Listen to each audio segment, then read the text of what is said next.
Hello everyone and welcome into the Friday walkthrough. I'm Carmody alongside Monte Spiller. K-State beats Oklahoma State on Saturday 48-0 to improve to 6-2. They are now number 13 in the college football playoff, and yet they are also in second place, all alone, controlling their own destiny to make a spot in the Big 12 championship game. Yeah, we talked about the opportunity that was ahead of us going into this past week's game.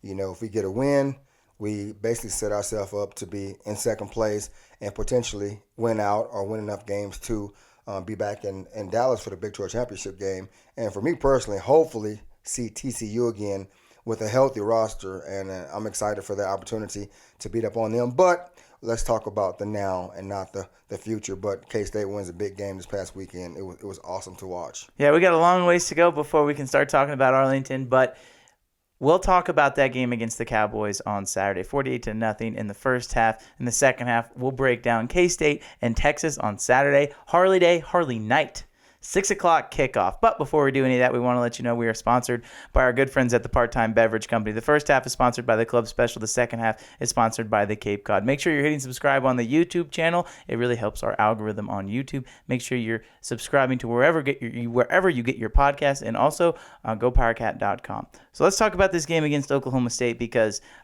they came out of the gate absolutely on fire. First drive, they moved the ball down the field. 4th and 5, I'm sitting up there in the press box and thinking maybe they should punt the ball, be a little bit conservative. You're probably going to have a close game. Don't want to give them a short field. And then they have a false start on the running back, which never happens with Deuce Vaughn. So guess what happens? 4th and 10. Now everybody in the stadium, except for Chris Kleiman, is thinking that they're going to punt the ball. So what do? They go for it. Yeah. And they don't even just get the first down, but they score a touchdown. It was an incredible series of events. Yeah, it was crazy. And at that moment, you kind of knew or you had a feeling that it was going to go our way.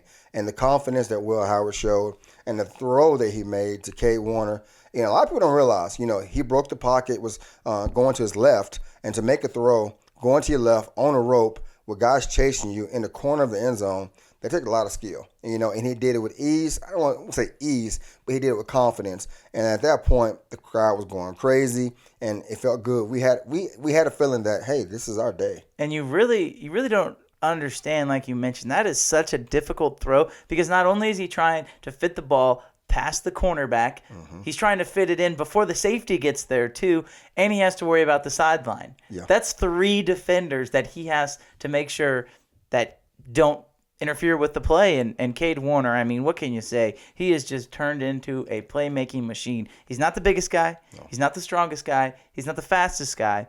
But he does all the little things right, and it's remarkable to see that. You're right.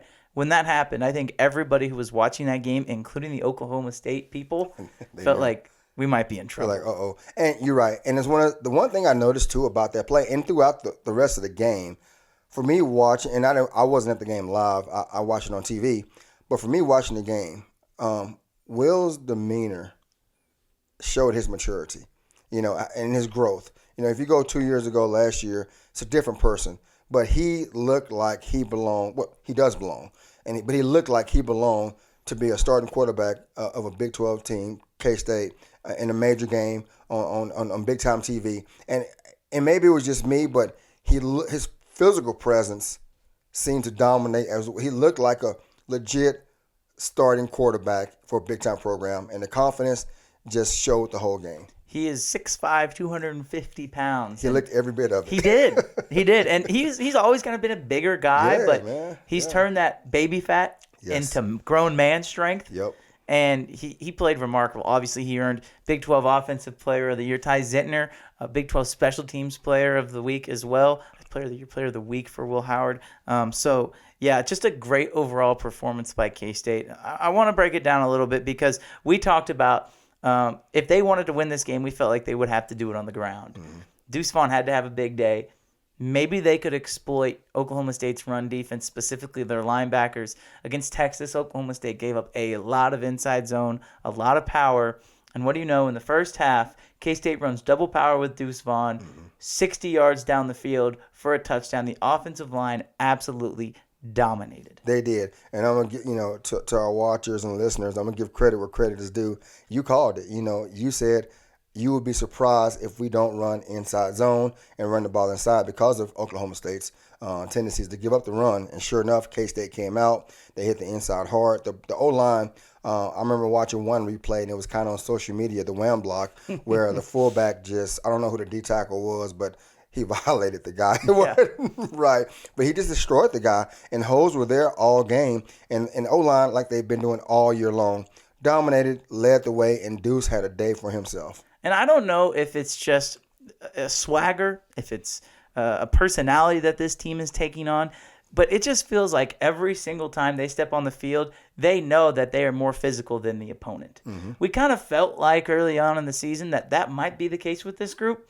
But as they've started to gain confidence, I truly believe every time K-State steps on the field, they are the more physical team. Now, they might be tested with Texas a little bit. They will be. But it feels like you can, if you're a K-State fan, you can go to bed on Friday nights knowing that on Saturday, the trenches will be favored for K-State. Yeah, absolutely. And one thing I love about our guys, and our team as a whole, but especially our O-line, you get, and right now, we're looking like bullies. In a good way. Mm-hmm. A lot of times you get teams that like to bully other teams and they talk and chirp in good game and they're running them out the whole game. And our guys aren't. Our guys, especially up front, they're whooping your butt and they huddle back up, they high-five each other, get the play, and do it again. And to the point where you get so frustrated, you get so defeated because you know they're coming back again and again, and they're just dominating. And like you said, our O-line is more physical than any team D-line we've seen so far at this point. Will we be tested at Texas? Absolutely. Against Texas? Absolutely. But I'm confident that we'll hold on. And it'll be interesting to see because I know there was some rain forecast, and I think that's going to be Friday night now. So it should be a nice day on Saturday, but I don't think that matters. I think that this team up front on offense is really finding their stride. What's really cool, and this hasn't been talked a lot about, but there's 3 Kansas kids that start on the interior of that offensive line. Cooper Beebe from Kansas City, Hayden Gillum, Plainsville, and then Hadley Panzer from Lakin. Mm-hmm. 2 really small school kids, and then another 4A kid in Cooper Beebe. The edges, though, those guys are from Texas. Yeah. Christian Duffy and KT Leviston. They are going to have a chip on their shoulder, and we'll talk about that in the second half when we talk about what this game means for the Texas kids. But it was just remarkable how well they played. And it carried on throughout the whole entire game. It wasn't just the big plays. It was the continuous 6-7 yard runs that they had. Even at the end of the game, DJ Giddens got in and ran for a touchdown. Yeah. That is a mantra that not only the offensive line, but the offense as a whole is developing. Yeah, and it's one of those things where we're getting good enough. We're getting to the point where we're continuing to get better every week, and we have different tools we can use every week. We're not relying on Deuce on every down. And Deuce is in there making blocks, running the ball. Then you got Giddens that comes in if needed. And every time he comes in, he's getting positive yards. I can't remember a game this year where he hadn't got at least 3 yards plus, you know. And then you got the fullbacks doing a great job. Kay Warner, he stepped up, honestly, to be probably our leading receiver right now. And you got Nose and the other receivers that are doing their job as well. But as a whole, everybody is doing their part, and the offense, I'm not going to say it's complete right now, but they're playing well, and Coach Klein, he is calling phenomenal games. I think last Saturday probably was his best game of his tenure. I would agree. I think everything he did was working out. Obviously, when you score 35 points in the first half, it's going to be nice, right? You take a 35-point lead into the locker room, that's good. But I wrote down the one thing that I noticed the most, inside zone, power plays, and the screen plays. That is... So you have to trust your offensive line so much. Think about that screen pass to Malik Knowles. Yeah. That was all on the offensive line. Then you had the screen pass even to Malik Knowles on a 4th and 2. I think it was in the second half, where Ben Sinnott has to go out and make a block in order for Malik to come across and catch the ball. This game, as great as Will Howard played, don't get me wrong, Will Howard had the best game of his career, and he deserves everything that he is getting right now. This game was really won because of the interior of the offensive line, of the running game, opening things up for Will Howard. Absolutely. And it's funny you talk about some of the play calling that's going on in the O-line, but I can't help, and you would understand too, and anybody who's been following K-State football for the last 20-plus years, if not more, a lot of those calls are similar calls that Coach Klein ran. And even before him, and if you look at the screen game, Quincy Morgan made a living off of that back in the day. James Terry, a couple other guys did it as well. Figures, those guys made a killing off the screen game. And if you can get the screen game going, that basically is an additional blocker for you, because when you get defenses that are so aggressive and they can get upfield, and you get big boys like that can run like we have downfield on linebackers and defensive backs, game's over. Good luck against that. But yeah, the O-line, I know a lot of times they don't get a lot of love from the media, but honestly, and they would never get player of the game. But if you could name a group for players of the game, absolutely, offensive line. And especially on the offensive side. Yeah. No doubt about it. Let's talk about the defense, because we came in thinking this is probably going to be a high-scoring game, right? You got the nation's number 3 scoring offense at 45 points per game gets held to 0. That is the first time that a team that is ranked lower than a top 10 team shut them out since I believe 1967 was the last time that happened by this point margin. So you witnessed history on Saturday if you were at the game or watching it on TV. That was a historic performance. Dare I say it was the best defensive performance, or really any performance by any single unit in college football anywhere throughout the entire season. Yes, it had. If you find something that you can compare it to, let me know, because we were at home, but quality team is a quality team. They're ranked higher than us, and they have the skilled guys to score. They didn't kick a field goal. So, and when you shut a team out at any level, that is a great accomplishment. But especially at the highest level of college football, your defense is balling out. And so that right there has to be the greatest performance for us personally, for K-State, and maybe for the weekend, and maybe for the year. I don't know. I haven't watched every game. But for the last 3 weeks, absolutely. And what's crazy is they never even made it into the red zone. Nope. 0 for 0 in the red zone, did not make it to the 25-yard line. Inside the 20, that is remarkable. Yeah. I'd be hard-pressed to see the last time that happened this year throughout around college football. That is impressive. The defense was tremendous. I mean, no questions. Without Daniel Green, Nick Allen, the former walk-on, comes up, makes big-time plays. Julius Brents and Josh Hayes both played, and we said both those guys playing is going to make a difference. Julius Brents made his presence known. He had an interception. Yeah. Josh Hayes was all over the field. I mean, just literally a flawless performance by the defense. No, they played well. A lot of guys, you mentioned Nick Allen and more, they played well in the middle for backers. And then, Brents, he made his presence known. But the guy that people tend to forget about is Echo. He didn't have the physical attributes as far as height as Brents, but the kid can fly. He can run like crazy. He's a Lawrence High kid, another Kansas kid. But he got targeted a lot. And he won some, he lost some, but he battled every play, and he continues to get better. And it's going to come a point where you pick on him enough, he going to get you, and he going to make you pay. So I feel like guys grew even more so this week. And one thing we talked about before, with injuries, we were forced to play some younger guys, and they had quality minutes, and there was no letdown.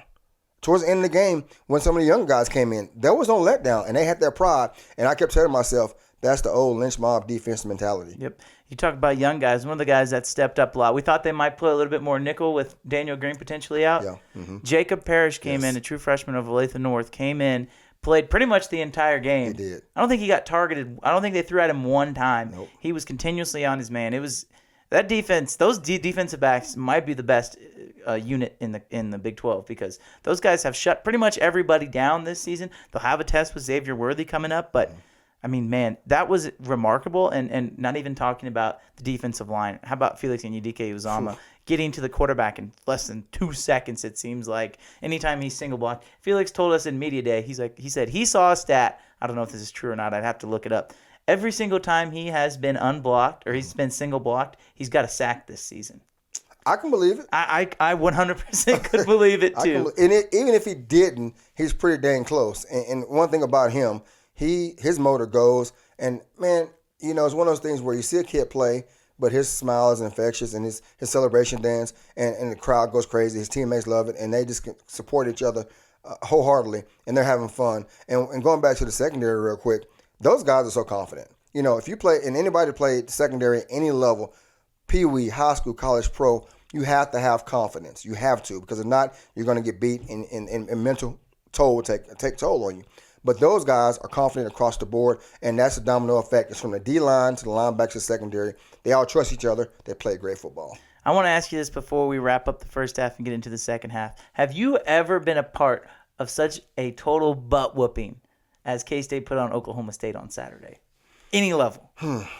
Because I just find it to be very rare that a team at any level beats a team 48-0 where it's a pretty much a quality opponent. Yeah, I'm trying to think because I know I was part of a couple of games where we put up 60-something, nothing like against the Bowling Green and a couple other schools. But as far as ranked opponent, it's kind of hard to remember. I'm getting old. I can't think of anything on top of my head. I'm pretty sure I was part of games where we dominated, but as far as a shutout, I can't remember. It just is remarkable how well they played. It just goes to show you how much of a historical performance it was. It is a game that K-State fans will not soon forget. If you're in attendance, I don't know if they still have paper tickets. Save that ticket because you just witnessed some history there. Yeah. 48-0, K-State beats Oklahoma State. When we come back here on the Friday walkthrough for the second half, we'll wrap up the show by talking about K-State versus Texas in arguably the biggest game of the season. We'll find out. We'll talk about it right after this short break. Welcome back in here to the Friday walkthrough. I'm Cole Carmody alongside Monte Spiller. The first half was sponsored by the Part-Time Beverage Company, more specifically the Drink the Club special. The second half will be sponsored by the Cape Cod. Make sure you're hitting subscribe on YouTube and wherever you get your podcast. Let's break down this K-State versus Texas game. K-State comes in, ready for this? 2.5-point underdogs. Monty, please help me make sense of that. If I had the right answer, I would tell you, but I don't. Honestly, I don't know why. And it is what it is. It's college football. Maybe it's the brand of Texas versus the brand of K-State. Austin, Texas, Manhattan, Kansas, the Little Apple. You got the big boys with the big money. You got the local folks, the farm community. But it don't matter. But I look at it this way. Use it as motivation. I know our kids are probably aware of it, and that's fine. We like being an underdog because when we're an underdog and you think you're better than us, we always show you different. So I'm okay with it. And what's interesting about this, too, is Texas, their last two games, they have not covered the spread. Mm-hmm. So they lost, and then they barely beat Iowa State, which we'll talk about here in a second. Squeak by. I don't put any line into that stock. So we don't really talk about gambling on this show, but just saying, don't put any line in that stock whatsoever. I'm going to tell you why you're not going to put in money into that stock, because K-State is the better team in this matchup. I truly believe that. Now, Texas has some playmakers, and that's where I want to start. Yeah. But I believe K-State can handle them. The question is, how do they do it? And the first person that jumps out when you look at Texas is Bijan Robinson, the conference's leading rusher. Deuce Vaughn, not too far behind him, I think only about 70 yards or so. But Bijan Robinson is a man amongst boys running the football. We asked some of the guys, how do you stop Bijan Robinson? And we asked Drake Cheatham specifically, a safety who's going to be having to come downhill and make tackles. And he said, Coach Kleinerman just says, don't stop running your feet. Yep, he's right. Because if you stop running your feet, you're going to end up on your back. He will. And I've watched Bijan outside of our games, obviously. The kid's special. He's going to be a first-round draft pick sooner than later. He's a physical runner. He runs hard. He's fast. He's a lot faster than people think. But our linebackers, and I'm hoping and praying that Mr. Green is back, because we're gonna need all of our linebackers healthy, because for us to stop them, it starts with stopping the run. Because Texas goes as he goes. If we can slow him down, we have a great opportunity to beat them. Their passing game is good. It's not one that you are fearful of as far as route running, but deep balls, they can kill you on those. But they go as he goes. So we need our D-line and our linebackers healthy, and we need several guys ready to play because we can rotate them and keep them fresh. And it's kind of like going up against, like a LeBron James or, a Giannis. You know that he is going to get his. Yes. There's a good chance he runs for 100 yards. Oh, yeah. But you got to make sure that when you get down to the red zone, he's not busting those 25-yard runs when he's on the 33, right? Mm-hmm. If he wants to get 20 yards when you have him backed up on the 10 or the 15, you can live with that. Yep. But it's about picking and choosing where you can, where he gets his spots. And tightening that defense down in the red zone. I think that's what this is going to come down to for K-State, because, Texas is going to be able to move the ball, at least we think. Yep. The odds of K-State having a repeat performance against Oklahoma State, it's just not likely. Not saying it can't happen.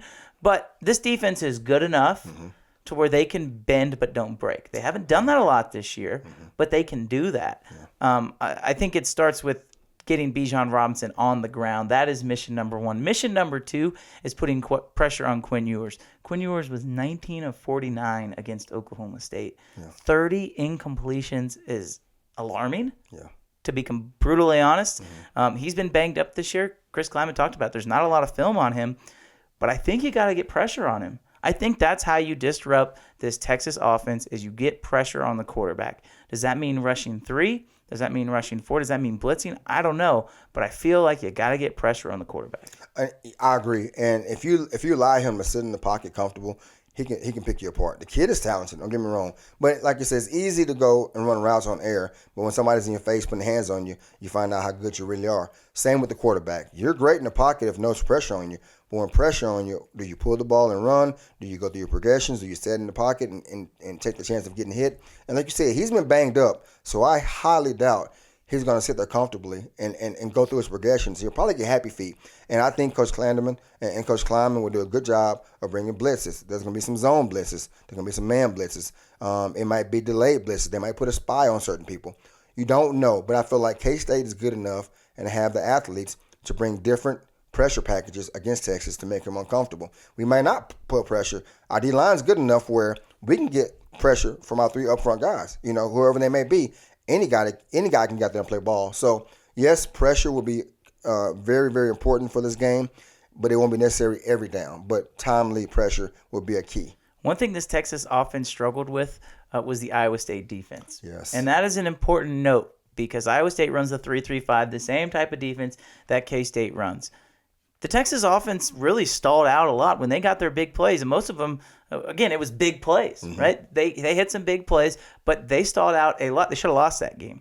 Iowa State threw an interception in the end zone in that game. Xavier Hutchinson dropped a wide-open pass on the 5-yard line that could have won them the game. Easily. And then even on the last play, there was a fumble that many people thought might have been targeting. So there was a lot of interesting things that happened in that Texas and Iowa State game where Texas won. But, I mean, if I'm Joe Klinderman and Chris Kleiman, I'm going back to that film.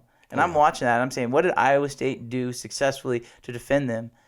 And I think that is honestly going to be the blueprint for K-State in this game. It will. And I've said it before on our podcast. And, college football, or any football for that matter, is a copycat league.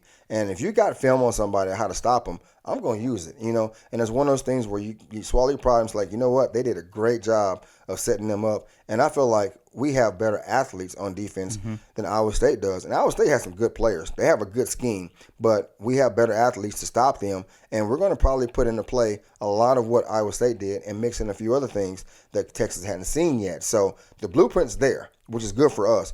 But hopefully we can execute it and have it to be successful against Texas. And one thing that I think the game plan on defense will be here for K-State, especially when you look at the big play threat, Xavier Worthy, the receiver, who incredibly fast. I mean, we're talking 4.3 speed, probably one of the fastest receivers, if not the fastest receiver in the Big 12. Him and Marvin Mims are probably right there as far as speed goes.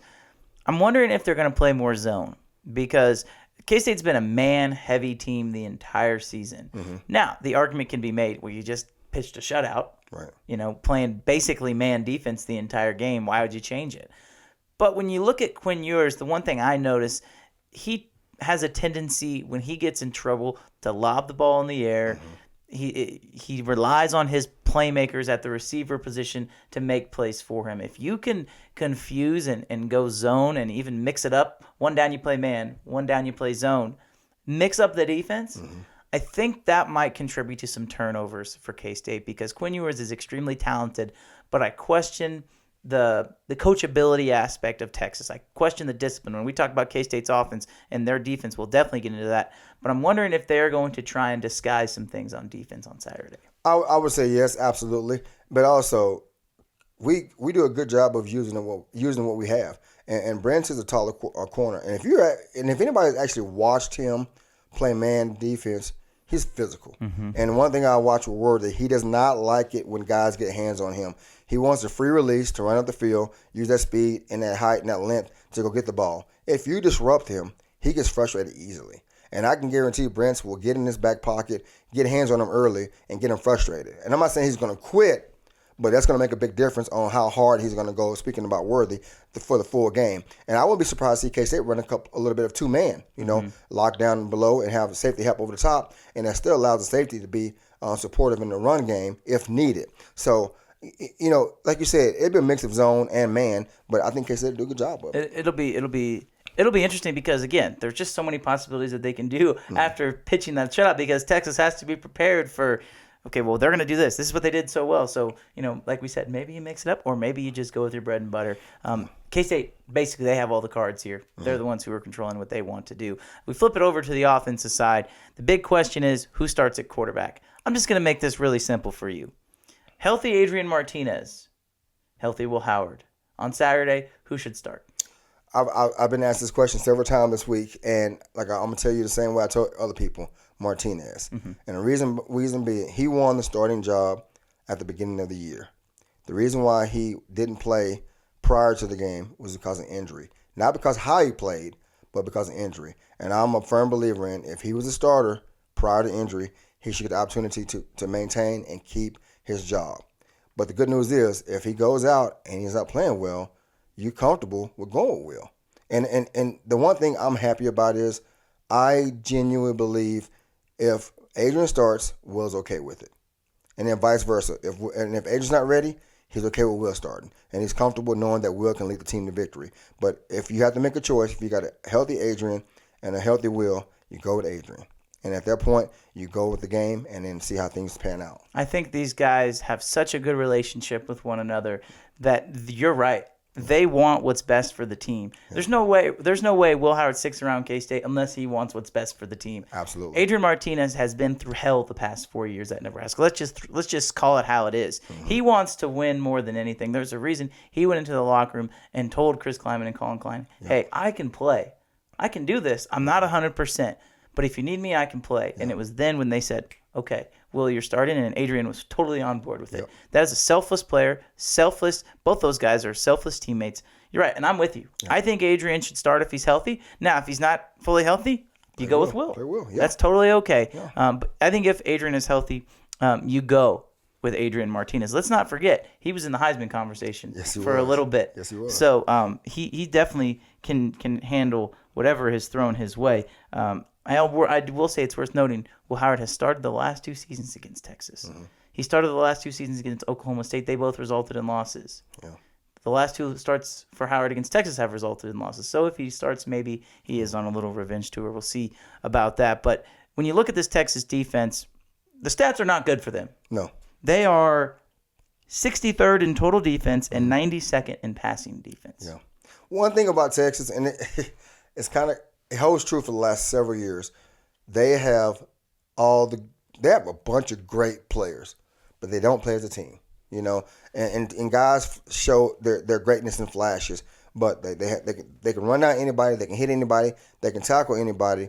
But as far as playing as a team, they have mental breakdowns. There's communication. There's mental errors. They don't finish plays. They're pointing fingers, and all of a sudden things go bad. And the Texas defense with all these 4- and 5-star guys can't stop a team full of walk-ons, 3-star guys, 2-star guys, transfers, and that holds true. And I think K-State will take advantage of that. And this is what I wanted to talk about when it comes to discipline. Yeah. Because I feel like, again, if this is a game where you can establish the run and you're getting 6-7 yards, then there starts to be a little chirpiness. Yeah. The linebackers start chirping at the D-line, the D-line starts chirping at the linebackers, and then you hit them with a big play. Mm-hmm. I think that's going to be the motive for K-State in this game. We just talked about they're not very good giving up the pass. No. I mean, you go back and watch the Iowa State film, they made Hunter Deckers look good. Yes. That is a challenge. Yeah, he looked phenomenal. They made him look good. That is a challenge. So there's going to be opportunities through the air, but I think that's why establishing the run is so important because then they become desperate. They do. Yeah. And when you make a defense become desperate, that's when you start hitting big plays like we saw against Oklahoma State. Yeah. And honestly, me watching K-State football – I feel like K-State hasn't showed their hand. I feel like there's something in their back pocket that they're going to pull out come Saturday and be like, aha, watch this. And they're going to do what they do. But I feel like there's something that we haven't seen as far as the run game, the pass game, schemes, personnel, 2 tight end, fullback, whatever it may be. We haven't showed that. And I feel like it's coming. I don't know what it is, but I feel like something that Texas is not prepared for. And Coach Klein is going to be like, all right, here, now's the time. Let's roll. So I'm excited for it. And I don't think Texas defense will be prepared for it. We alluded to it earlier in the show. There's just something for these kids from Texas on K-State's roster about playing UT. Sure, you play TCU, it's TCU. You play Baylor, it's Baylor, Texas Tech, fine. But you play UT, you of all people know, it is completely different. When you played at K-State, you had a bunch of teammates from Texas as well. Right. Is there added juice? I mean, players can tell the media, oh, it's just another game. But surely there's a little bit of added fire in their belly when you're preparing for UT. It is. And for me, being a Texan myself, and I'll be the first to admit, not all, but a large majority of us kind of arrogant. It's Texas pride, and some of us throw it in your face, but a lot of us are just prideful people on where we're from, and like, where you from Dallas, it's one of those things. But when you're in Texas and you are at an A&M or TCU or SMU, any smaller school, Texas Tech, and in the state, everybody collectively hates Texas because they are one of the biggest universities in the nation and in the state of Texas, and they have lots of money, deep pockets, deep history, and tradition. I give them that. But they haven't been dominant in years, and their fans act like they have. And that adds more. And then also, if you're a Texas kid and Texas didn't recruit you, even if you didn't want to go to Texas and they didn't recruit you, you take it personal. That's exactly what Felix talked about with Deuce Vaughn. Yeah. And again, I look for him to have a big day. Yeah, man, absolutely. I'm excited for him. It's going to be a great game for all those Texas kids. Mm-hmm. You think of Kobe Savage. We talked about Christian Duffy, KT Leviston. Mm-hmm. There's a lot of guys on that team.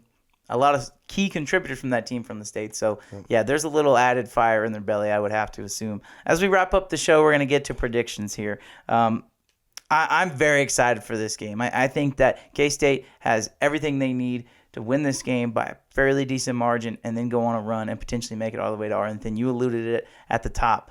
But it starts with the win.